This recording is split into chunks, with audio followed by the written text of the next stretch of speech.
lăudați pe Domnul din înălțimea cerurilor, lăudați-l în locurile cele înalte, lăudați toți îngerii Lui, lăudați toate știrile Lui, lăudați soare și luna, lăudați toate stelele luminoase, lăudați cerul celor și voi alte care mai sunteți mai păsus de cerul, să laude numele Domnului, că cel împărăcit și-au fost făcute, să laude numele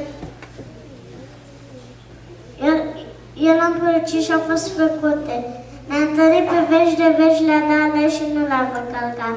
Lăudați pe Domnul de jos de pământ, la laude mai așa din cu toate, foc și ghidele, săpadă și ceață, vântul nepașnice care păniți poruncile Lui, mâini și de arătate, pom lăditor și ceditoți, fiare și vip de toate, dărătoare și păsări nealipate, împărați ai pământului și popoare toate.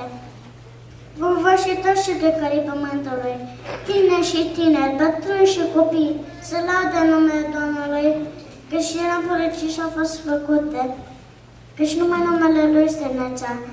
Măreția Lui este mai presus de pământ și de cerul. Iată o pricină de laude pentru toți credincioșii Lui, pentru copilul Israel, poporul lângă El, lăudați pe Domnul. Amin.